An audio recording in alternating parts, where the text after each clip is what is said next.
Introduction to Judges. The book of Judges is the second of the 12 historical books of the Old Testament. As the book begins, the Israelites are settled in the Promised Land. But after the death of Joshua, the people did not have a strong leader to help them remember to obey God. They began to do whatever they wanted. The people turned away from God and began to worship idols. The book of Judges shows the beginning of a terrible cycle. First, God's people would sin. Then God would allow them to be defeated by their enemies. The people would cry out for help, and God would raise up a judge, a leader, to save them from their enemies.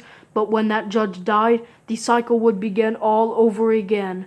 The most well-known judges are Deborah, Gideon, and Samson. The words of Judges are inspired by God, but no one knows for certain who wrote them down. When the events of Judges began after the death of Joshua, which happened in 1380 BC, the book ends after Samson's death, which was in about 1060 BC. Why?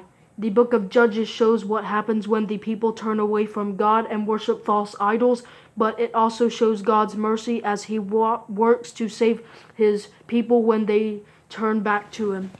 Redemption thread. When people choose to do whatever they want instead of following God, there is punishment. But God anxiously waits for His people to turn back to Him, and when they do, He is ready to save them. Stories from Judges. Othniel, the first judge, Judges 3, 7 through 11. Ehud, Judges 3, 12 through 30. Deborah and Barak, Judges 4. The Lord calls Gideon, Judges 6, 11 through 24. The sign of the fleece, Judges 6, 33 through 40.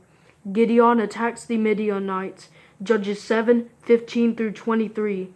Birth of Samson, the last judge, Judges 13. Samson and Delilah, Judges 16, 1 through 20. Samson's defeat and death, Judges 16, 21 through 31.